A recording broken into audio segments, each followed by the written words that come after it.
자, 모의고사 이외에 보건 문제 풀이하겠습니다. 첫 번째 문제 36번 보시면 방문 간호조무사의 자격을 물어봤어요. 자, 간호조무사로서 몇 년을 일해야 되느냐? 3년 이상의 간호보조 업무 경력이 있어야 돼요. 그러니까 3년 경력직이어야 된다는 거와 그 다음에 또 하나의 조건이 있는데 자, 누가 인정한 보복장.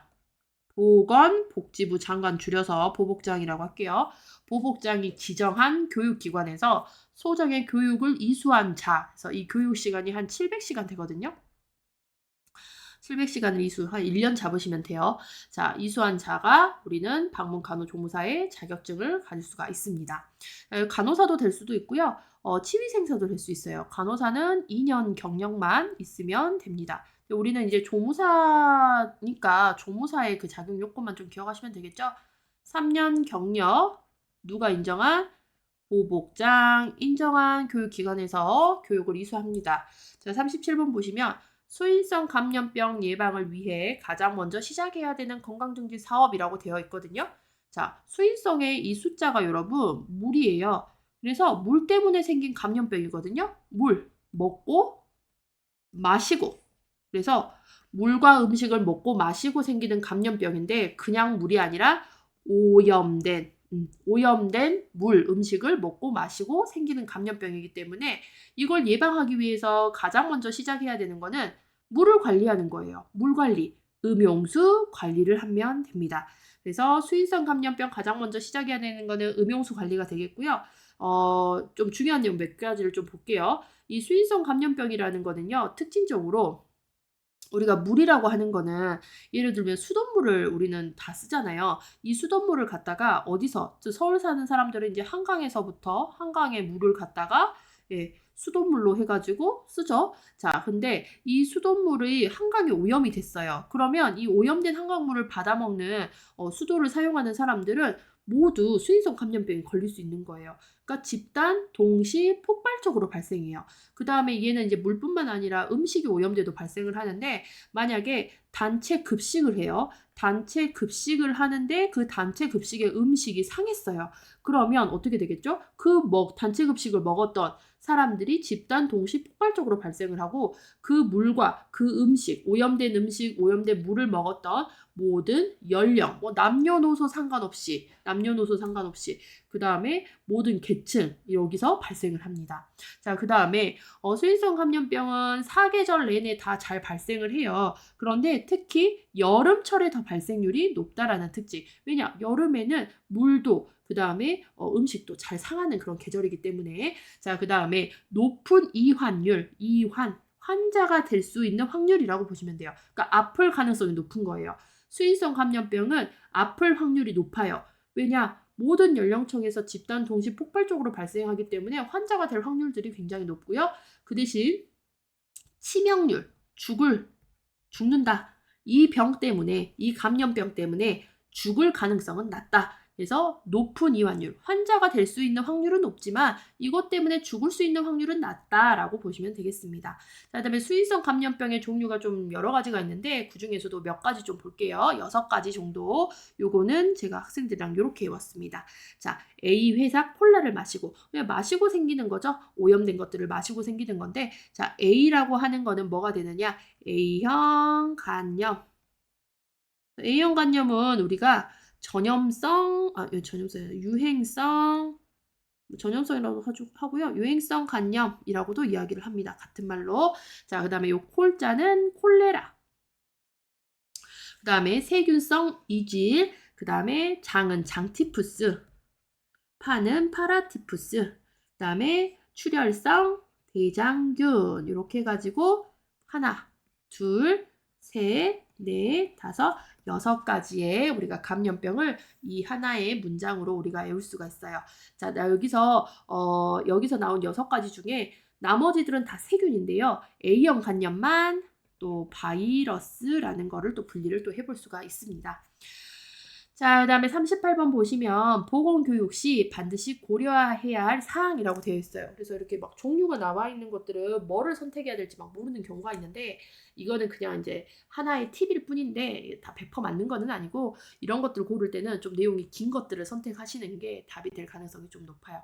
근데 이건 100% 믿으시면 안 되는 거고요. 만약에 찍더라도 조금 우리 똑똑하게 찍어보자라는 차원에서 얘기를 드리는 거예요. 자, 보건교육을 하려고 해요. 반드시 고려해야 할 상황은요. 한 6가지가 되거든요, 여러분. 6가지 육하원칙 아시죠, 여러분? 누가, 어디서, 언제, 무엇을, 왜, 어떻게 이 6가지 육하원칙을 하시잖아요. 그거에 기초해서 보시면 될 것 같아요. 그래서 보건교육 시 반드시 고려해야 할 사항은요. 자, 장소 및 대상자를 결정을 해야 됩니다. 어디서 교육을 할 것인지, 누구를 대상으로 결정을 할 것인지. 그래서 노인을 대상으로 65세의 노인을 대상으로 해가지고 내가 교육을 하려고 해요. 자, 교육 내용은 또 어떤 것들을 해야 되는지. 교육 내용, 낙상에 대한 교육을 하려고 합니다. 자, 낙상 예방에 대한 교육을 하려고 해요. 자, 그럼 어디서 할 것이냐? 뭐 보건소에, 보건실, 뭐 교육실, 이런 식으로 장소도 설정을 하셔야 되겠고, 자, 교육 방법은 어떻게 할 건데? 라고 물어봐요. 그러면 뭐 강의로 할지, 시범으로 할지, 그래서 교육 방법도 반드시 있어야 되겠고, 그 다음에 중요한 거는 이거를 교육을 하고 나서 교육 시행 후 평가를 꼭 해야 됩니다. 그래서 이 대상자들이 이 교육 내용에 대해서 이해를 했는지, 이 교육이 유익했는지, 그 다음에 뭐 추가해야 될 사항은 또 있는지, 뭐 이런 것들을 평가를 반드시 하셔야 되겠고, 그 다음에 피교육자의 이해 등을 고려해야 한다. 피교육자의 이해, 이거 중요하거든요. 피교육자. 여기서 교육자 누구가 되는 거죠? 65세 이상 노인. 65세 이상 여기서는 노인이 됐으면 이 노인들이 낙상 교육을 받고 이해를 했는지, 예방 교육을 받고 어떻게 하면은 낙상을 예방할 수 있는지 이해했는지 등을 고려해야 한다. 이 중에서 피교육자의 이해가 가장 중요하다. 자, 우리가 교육을 하는 목적은 뭐예요? 이 사람들을 교육을 해서 일깨우치기 위해서, 이 사람들이 새로운 내용을 하나라도 더 가져갈 수 있게 하기 위해서 교육을 하는 건데, 교육자들이 이 교육 내용을 이해를 못하면 아무 쓸모가 없는 교육이 된다라는 거죠. 제가 여러분들한테 교육을 해드리고 있는 거잖아요. 조무사 공부에 대해서 교육을 해드리고 있는데, 피교육자들인 여러분들이 이 수업을 듣고 이해를 못한다 하면 저의 수업은 되게 쓸모없는 수업이 될 수가 있다라는 거죠. 그래서 제일 중요한 거는 피교육자의 이해가 가장 중요하다. 뭐 이런 것들을 볼 수가 있습니다. 그래서 6가지 뭐 육하원칙의 방식 뭐 이런 것들을 해서 좀 생각을 해보시면 될 것 같아요. 자, 그다음에 39번에 보시면 부적당한 조명에 의한 장애를 물어봤는데, 부적당한 조명이라고 하면 특히 낮은 조도, 어두컴컴한 환경에서 일하는 사람들에게 발생할 수 있는 장애가 무엇이냐라는 걸 물어봤는데요. 답은 뭐겠죠? 안구, 진탕증이 답이 되겠습니다. 그 외에도 눈의 피로, 눈피로, 안정시 피로. 그래서 우리가 가만히 쉬고 있는데도 눈이 침침하고 아프고 피로한 거 이런 걸 얘기하고, 그 다음에 부적당한 조명에서 일하게 되면 근시가 나타나는데 거짓근시, 가성근시라는 게 나타나면서 안진이라는 눈떨림, 안구진탕증, 작업 능률의 저하 같은 것들을 볼 수가 있습니다. 자, 그 다음에 이제 몇 개 더 보시면 1번에 VDT 증후군이라고 되어 있어요. VDT는 컴퓨터 관련된 일을 하시는 분들, 컴퓨터 작업을 많이 하시는 분들, 그래서 컴퓨터 관련 질환이어서 경견완 증후군, 목과 어깨가 결리는 이런 증후군, 그 다음에 눈의 피로. 저 같은 경우는 컴퓨터 앞에서 이렇게 작업을 많이 하다 보니까 이런 VDT 증후군에 걸릴 가능성이 높죠. 자, 그 다음에 레노병이라고 돼요. 레노병 이렇게도 얘기를 하는데, 얘는 진동과 추위에 노출된 작업 환경에서 일하시는 분들에게 많이 나타나는 병이고, 자, 그 다음에 3번에 보시면 잠한병 나와 있죠? 잠수부, 잠한병, 잠수, 물속에 잠수하는 해녀. 그래서 고기압에 노출됐을 때 발생하는 병. 자, 그 다음에 보시면 요거와 반대가 이제 저기압에서 일하시는 분들, 고산병 이런 것들을 볼 수가 있겠습니다. 자, 그 다음에 40번에 보시면 1차 보건의료 사업의 대상자라고 되어 있어요. 자, 1차 보건의료라고 하는 거는 여러분 뭐냐면은요. 1차 보건의료는 쉽게 생각하면 여러분 보건소, 보건지소, 보건진료소가 1차 보건의료를 하는 곳이거든요. 1차 보건의료 사업을 하는 곳이에요. 보건소, 보건지소, 보건진료소. 그러면 여기에 가는 대상자 누구예요? 대상자? 여기 지역에 사는 주민의 전체거든요. 모든 사람, 에브리바디, 지역사회 주민 전체. 어렵게 생각하실 필요는 없습니다. 1차 보건의료 사업의 대상자. 그래서 1차 보건하면은 보건소, 보건지소, 보건진료소. 여기에 갈 수 있는 대상자는 지역사회 주민 전체. 이렇게 보시면 되겠죠? 자, 그 다음에 41번. 면담에서 가장 중요한 거. 면담. 자, 피면담자와의 신뢰감 형성이 정말 중요합니다. 그래서 그래서 내담자가 상담자의 모든 면을 믿고 의지해야 하는데 이것이 바로 신뢰고 또 신뢰와 더불어서 중요한 덕목이 뭐냐? 경청하는 자세. 예. 그래서 우리가 내담자의 말을 잘 들어줄 수 있는 능력도 중요해요. 경청하고 이로 인해서 신뢰감 형성 이런 것들이 중요하다. 자, 그다음에 또 42번에 보시면 1차 보건의료의 기본 정신을 물어봤어요. 자, 1차 보건의료라고 하는 거는 지역사회 주민 전체를 대상으로 하는 사업이잖아요. 그래서 1차 이 보건의료에서는 뭘 하느냐? 건강을 중요시하는 거예요. 건강은 인간의 기본의 권리이다라고 말하는 게 1차 보건의료거든요. 그래서 1차 보건의료 보시면 아까 보시면 위에서 보건소, 보건지소, 보건진료소는 지역사회 주민 전체를 대상으로 그들의 건강을 건강, 인간의 기본권인 그들의 건강을 위해서 건강을 증진하기 위해서 굉장히 노력하는 곳이거든요. 증진 사업을 하는 거죠. 증진 사업을 하는 곳이에요. 그래서 여기서는 대표적인 증진 사업이 뭐냐?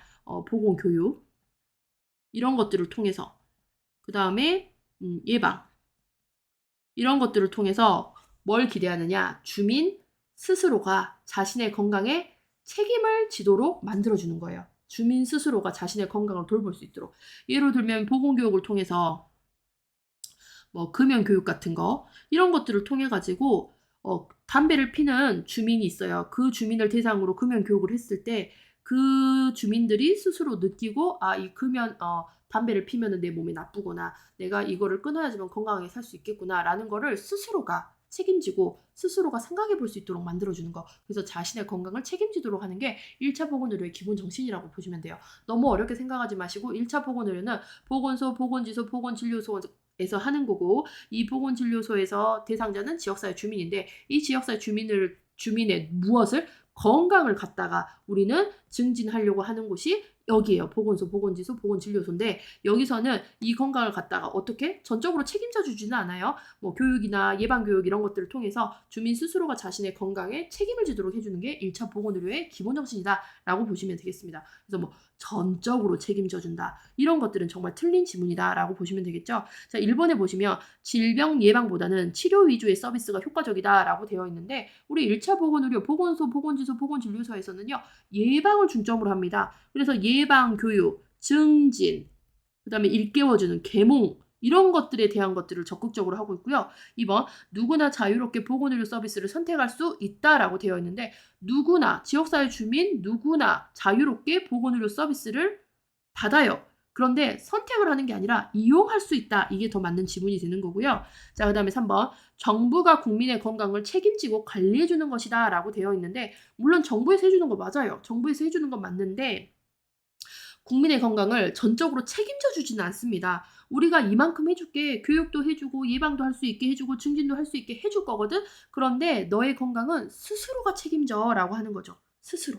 자, 그 다음에 4번 특수질환에 대한 집중적인 관리가 필수적이다 라고 되어 있는데요. 1차 보건의료에서는요. 특수한 거 하지 않습니다. 특수한 게 하는 걸 하는 게 아니라 일반적이고 기본적인 것을 해줘요. 우리 특수한 것들을 하기 위해서는 막 대학병원 이런 데 가셔야 되겠죠? 그런데 이 1차 보건의료, 보건소, 보건지소, 보건진료소에서는요. 특수한 것들을 해줄 수 없어요. 가장 기본적이고 일반적이지만 굉장히 포괄적인 것들을 해줘요. 예.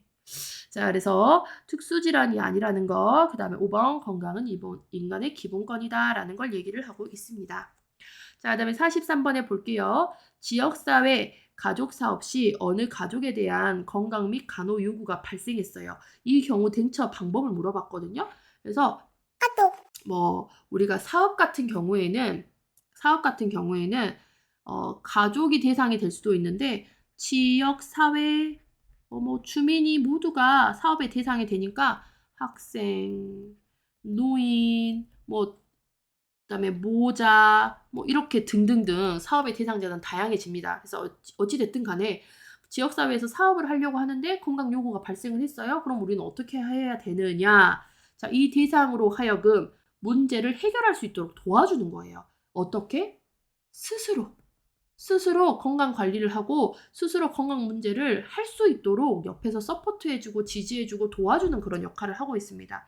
그래서 답은 2번이죠. 가족으로 하여금 문제를 해결할 수 있도록 해준다. 자, 1번에 보시면 가족에게 적극적 지지를 해준다. 적극적으로 해주고 싶죠.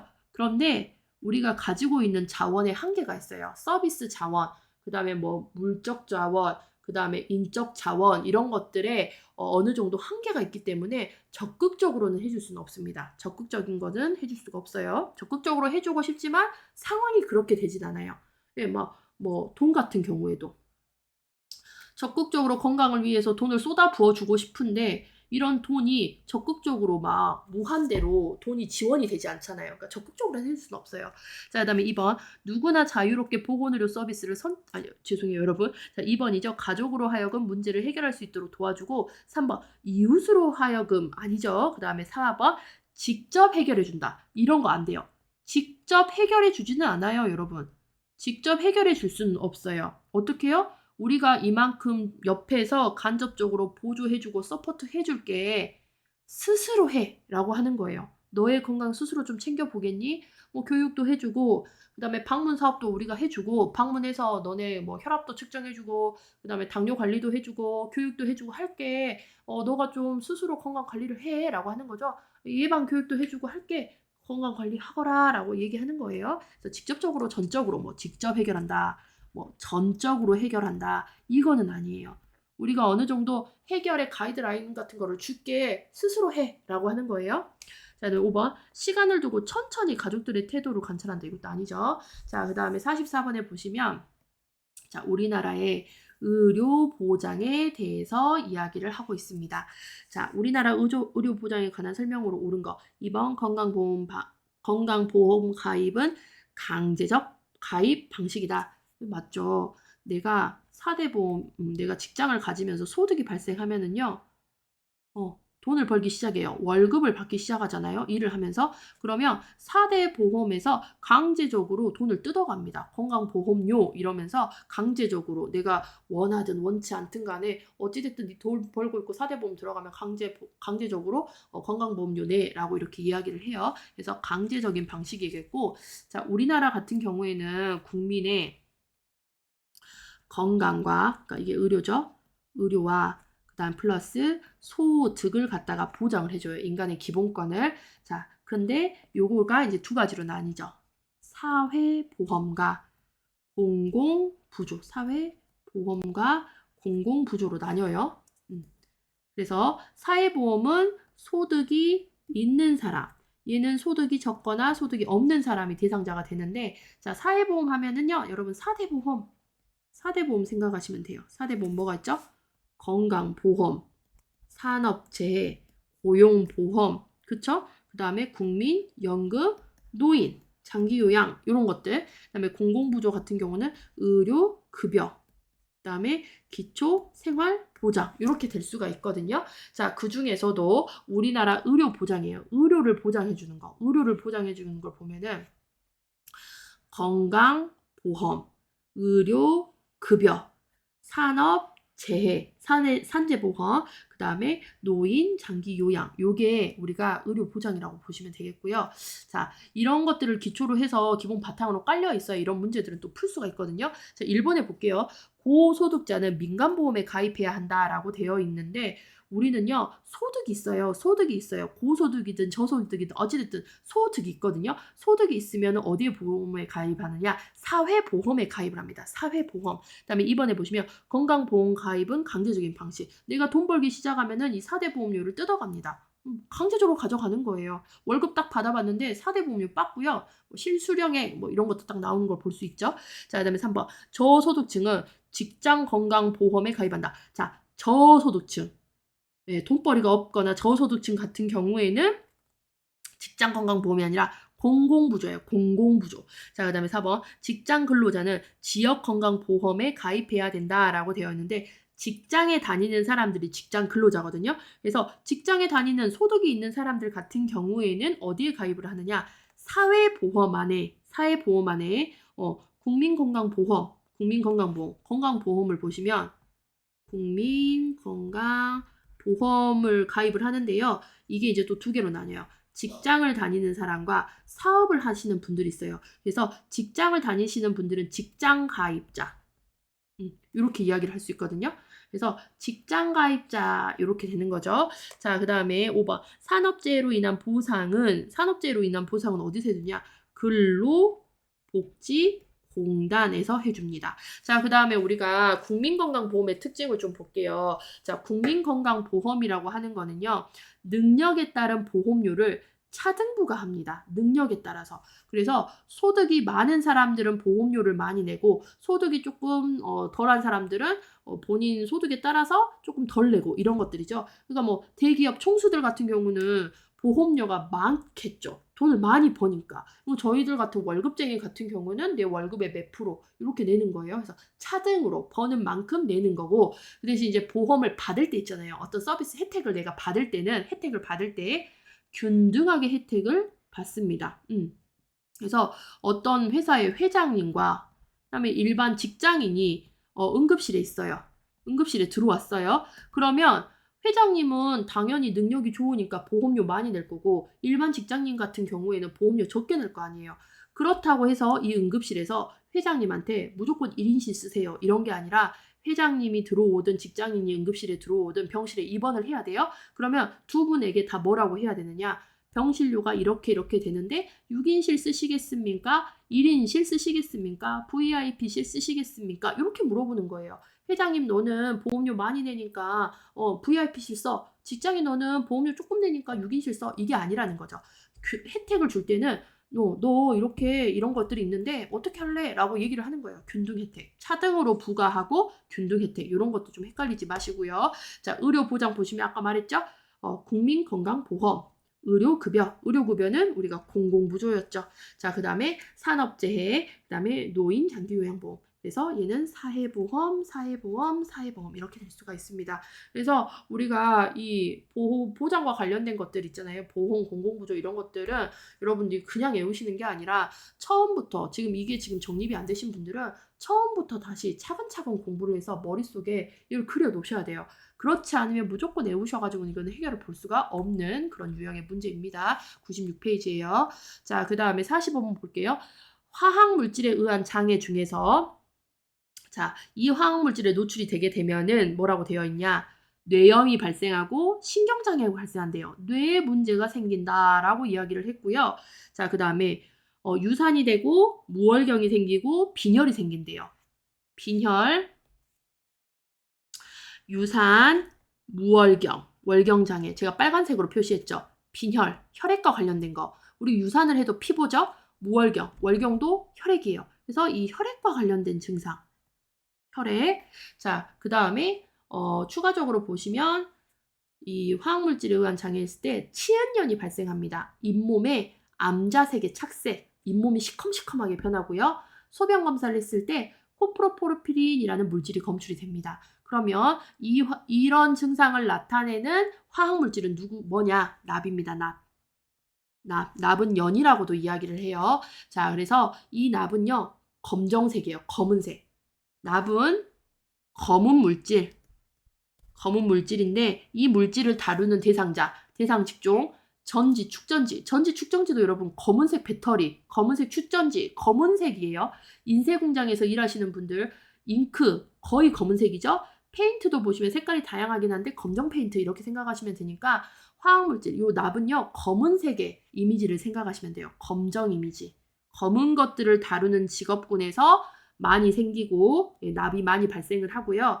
자, 증상은 이 검은색 물질을 다룸으로써 혈액 쪽에 문제가 생겨서 빈혈, 그 다음에 유산, 무월경, 그 다음에 뇌에 문제가 생기더라. 그 다음에 잇몸이 검게 변하고 소변에서 코프로풀린이 발생하더라. 이렇게 기억을 하시면 돼요. 그래서 저희는 납과 관련된 이미지를 떠올릴 때 학생들이랑 드라큘라를 연상하셔라. 예, 납은 드라큘라 이렇게 얘기를 했거든요. 여러분 드라큘라 이미지 자체가 시커먼 검은색이죠. 그리고 드라큘라가 좋아하는 게 뭐예요? 피를 좋아해요. 그래서 그리고 드라큘라는 또 창백하죠, 여러분. 빈혈이 있으니까 창백하죠.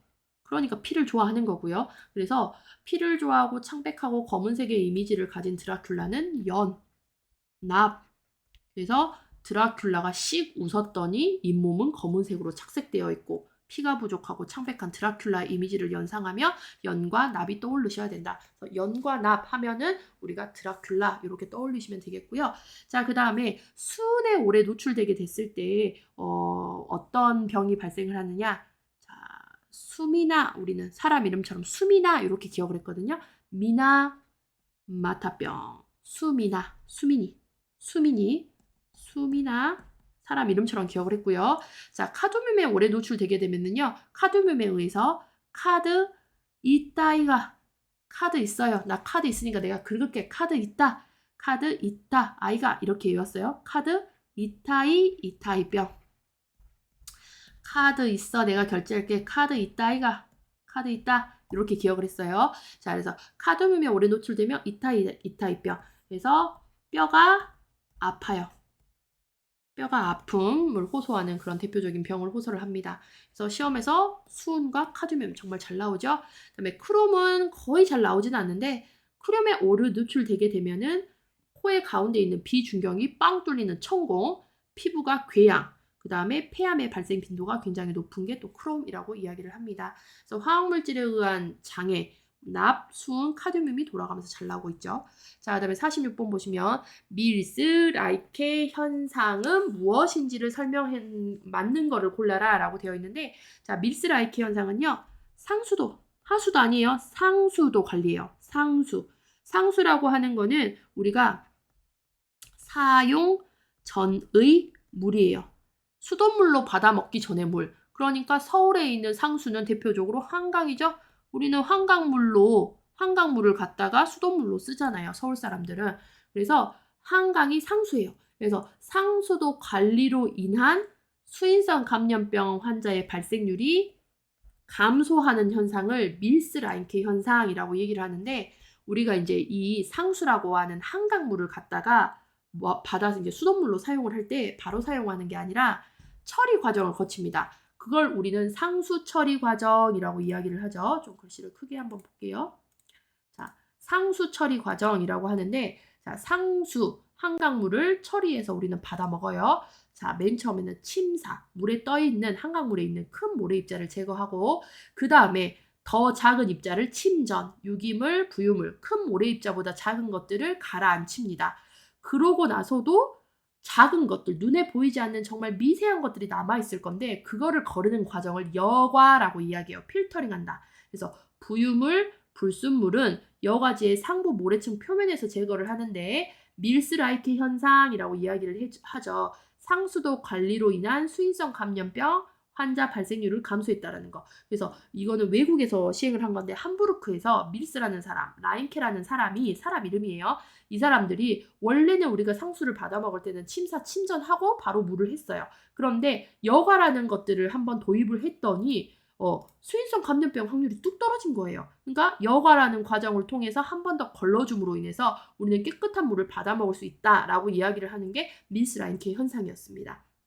그래서 밀스 라인케 현상은 여과와 관련된 거예요. 그래서 상수도 물을 관리를 했더니 여과라는 관리를 통해서 수인성 감염병 환자의 발생률을 감소하는 현상을 밀스 라인케 현상이라 하더라라고 얘기했고, 여과 다음에는 소독을 하는데 우리나라 같은 경우는 염소 소독을 하고 있고요. 마지막에 수돗물로 급수를 합니다. 그래서 상수 처리 과정에 관련된 순서도 시험에서 정말 잘 물어보죠. 그래서 저희는 줄여서 사전과 독수 이렇게 기억했어요. 사전과 독수. 침사, 침전, 여과, 소독, 급수, 사전과 독수를 기억을 해주시면 되겠습니다. 자, 그 다음에 이제 또 보실게요. 자, 47번을 보시면 이산화탄소 CO2 중독에 대해서 물어봤거든요. 자, 이산화탄소 CO2가 중독이 되면은요. 자, 밀폐된 실내에서 다수인이 밀집되었을 때 발생하는 군집 중독, 그리고 군집독이라고도 얘기를 합니다. 이게 발생을 하죠. 이것도 시험에 잘 나와요. 자, 실내 이산화탄소 CO2가 높아지고 산소는 감소할 때 발생을 하고요. 자, 사람이 많이 밀집된 실내에서 발생합니다. 실외 아니에요. 실내. 그러니까 극장, 사람이 빽빽이 찬 극장.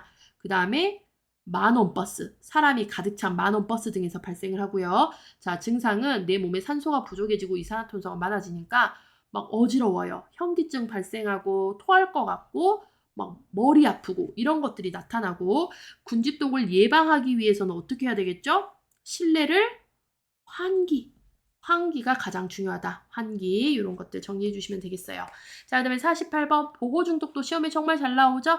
보고 중독 같은 경우에는 답은 2번이 되겠습니다. 유독 물질 테트로도톡신이 되는 거예요. 예전에 이 지문이 테스토스테론이라고 나왔는데 학생분들이 꼼꼼하게 안 읽어보시고 요거 체크하신 적 있었거든요. 근데 여러분 테스토스테론, 테트로도톡신 어떻게 보면은 막 그냥 스쳐서 보면 막 빨리빨리 지문 읽다 보면은 비슷해 보이거든요. 지문 항상 꼼꼼하게 읽으셔야 돼요. 테스토스테론은 뭐예요, 여러분? 남성 호르몬이에요. 남성 호르몬을 지문에 써놨는데 요거 맞다고 체크하신 학생분들 굉장히 많았었어요. 항상 지문 꼼꼼히 보세요. 테트로도톡신입니다. 자, 그래서 보고 중독의 대표적인 원인 독소는 테트로도톡신이 되겠고요. 자, 1번에 보시면 100도에서 가열하면 독성이 상실된다라고 되어 있는데 얘는 끓여도 상실되지 않습니다. 전문 자격증을 가진 보고 전문 해체가가 그러니까 요리사가 보고의 독을 다 제거하고 음식을 제공을 하셔야 돼요. 예. 자, 그다음에 이거는 끓여서 해결되는 게 아니에요. 3번. 보고의 내장과 아가미에 독소가 함유되어 있다. 내장은 맞는데 아가미는 아니에요. 그래서 이 원인 독소는 보고의 알, 생식기, 간, 피부, 장에 존재하며 특히 내장에 가장 많이 존재를 하고 있습니다. 자, 그다음에 4번. 여름 장마철을 지낸 9, 10월경에 많이 발생한다라고 되어 있는데 보고 중독 같은 경우에는요. 계절과 상관없어요. 연중에서 계속 발생을 합니다. 왜냐? 보고 가서 먹기만 하면 이제 발생할 수 있기 때문에 여긴 계절이나 이런 것들과는 상관이 없어요. 자, 그다음에 혀, 입술 등의 마비 증상이 오면서 뇌출혈 증상이 온다. 뇌출혈이 발생을 하는 게 아니라 보고 중독이 무서운 이유가 이제 마비 같은 운동 장애가 발생을 하는데 특히 호흡 중추를 갖다가 마비시켜서 결론은 사망에 이르게 됩니다. 그래서 잠복기는 30분에서 5시간 내에 발생을 하고 굉장히 잠복기가 짧은 거를 볼 수가 있어요. 자, 그다음에 49번 절임법에 대한 설명을 물어봤습니다. 절여요. 우리나라 절임법의 대표적인 게 김치죠. 자, 그래서 배추를 갖다가 절이잖아요. 그래서 배추를 절이면 뭘로 절이죠? 소금을 갖다가 배추에다가 막 뿌려놓으면 시간이 지나서 보면은 배추가 쭈글쭈글하게 숨이 죽어있는 걸 볼 수 있어요. 물이 빠져가지고. 자, 그래서 이 절임법은 식품이 물이 빠져요. 탈수되어 미생물이 자랄 수 없게 미생물의 발육이 억제된 상태를 절임법이라고 이야기를 해요. 답은 1번이 되겠고 그래서 이 절임법을 할 때 식품에 소금 그래서 대표적으로 우리가 김장김치 절임배추 절임배추 할 때 소금 많이 쓰죠. 그 다음에 설탕 같은 경우는 여러분 매실 나올 때 엄마들이 이거 진짜 많이 잡잖아요.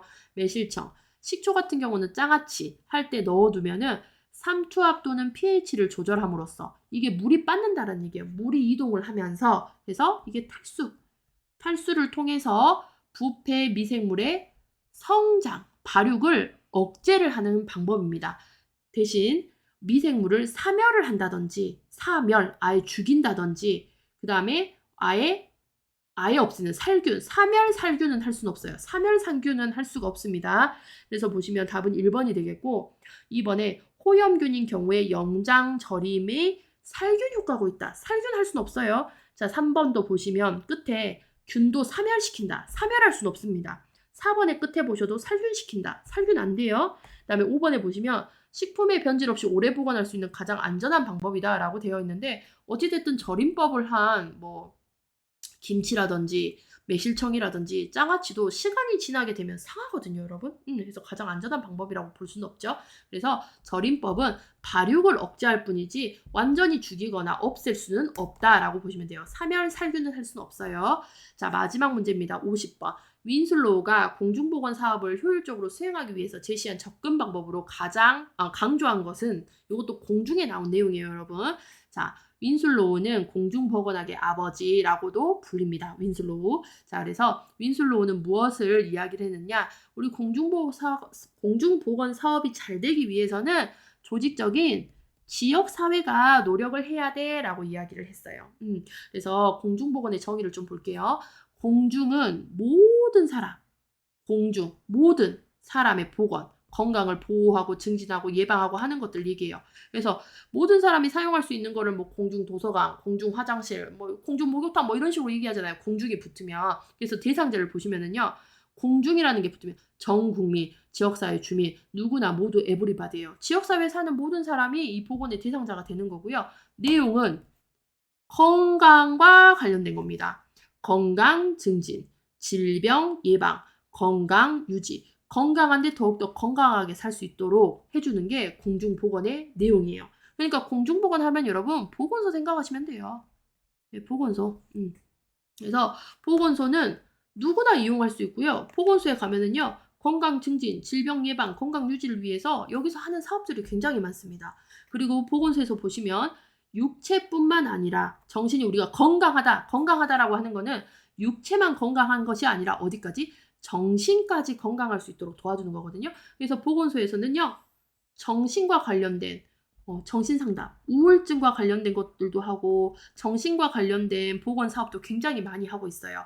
그래서 결론은 뭐냐? 수명을 연장하자, 건강하게 살아보자 라고 하는 거죠. 그래서 공중보건의 발전, 진행을 위해서는 조직적인 지역 사회의 노력을 통하여 질병을 예방하고 수명을 연장시키며 신체뿐만 아니라 정신적인 효율을 증진시키는 기술적인 과학이다. 그래서 여러분 공중보건이 보건소라 했잖아요. 보건소에서 진짜 좋은 많은 사업, 좋은 프로그램 이런 것들을 하는데 지역사회가 노력을 안 하는 거예요. 예를 들자면 이 좋은 보건소를 지역사회 주민들이 찾아가지도 않고 여기서 뭔가를 배우고 예방하는 것들을 막 배우고 증진하자고 막 보건소에서는 떠들어대는데 지역사회 주민들이 참여를 하지 않아요. 지역사회 주민들이 노력을 해주지 않아요. 그러면 아무 소용이 없다라는 거죠. 그래서 공중보건이 발전하고 공중보건이 잘 되기 위해서는 어찌됐든 간에 지역사회의 노력이 필요하다. 으쌰으쌰 해줘야 된다라는 걸 얘기했던 사람이 윈슬로우가 되겠습니다. 자, 여러분 여기까지 해서 보건간호 모의고사 2회 수업 종료할게요. 수고하셨습니다.